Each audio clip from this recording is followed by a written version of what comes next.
Hello. Today I want to share with you quickly some data with a team we worked with concerning the culture of feedback, how it's perceived by the team, and I will share with you as well how this perception is seen across different generation, especially Gen Z. So this is the data that shows you the cultural partition on a team we worked with. And as you can see, this team is a very solid team. They are all in harmony. And as the data shows you, 83% of the team is a connect culture. Again, so when we think about connect culture, it's a culture of like collaboration, it's like a family feeling, people come first. And as you can see, there is a big dominance in that approach. There is one outlier profile, which is more like create, but still it fits within the connect culture. However, what I want to show you, which is very interesting, let's look at the specific trait in our model, which is the feedback.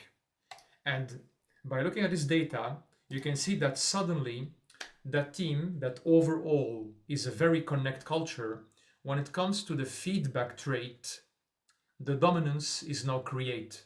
Now, again, we explained before that in our model, a create culture is more a culture of innovation that is pushing performance through innovation, adaptability, and so on.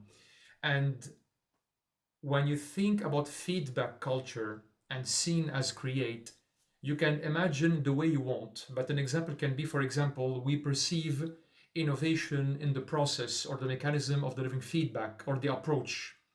And again, what is more interesting to look at, if you look at here the repartition, so between 20 and 35 years old, which represent 16.7% of the team, and they are with the blue profile, despite the biggest dominance is create, they are still a very strong culture of connect. Take the other side, the completely opposite profile, which represents people between 51 and 65 years old, which is half the team, where the second dominance in culture is compete. Now, again, a compete culture means you're more focused on result driven, competing with the market as a benchmark, and how you can really push the performance of your team based on the competition. However, despite the big congruence in the agreement on a create culture here, this is where this misalignment between generation can cause feedback issues.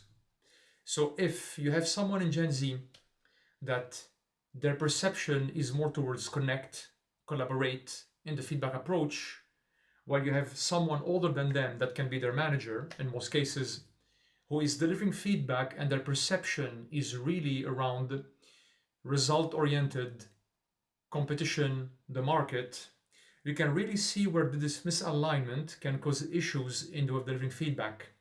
Now, what we try to say here is there is no magic formula. It's more about you understanding your team, perception, in different traits in your organization. Again, from decision making to communication, information sharing, and as well trust, and in this case, feedback.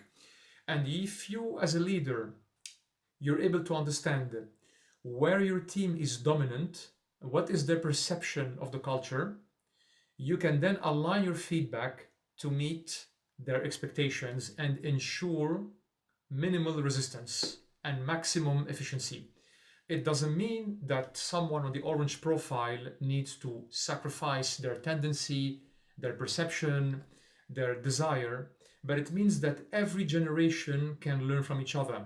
So maybe, for example, the blue profile can learn more about, okay, perfect, how is a more competitive edge in my feedback can help me, while the orange profile can learn more about perfect. So how can I create more collaboration and connection when communicating this feedback?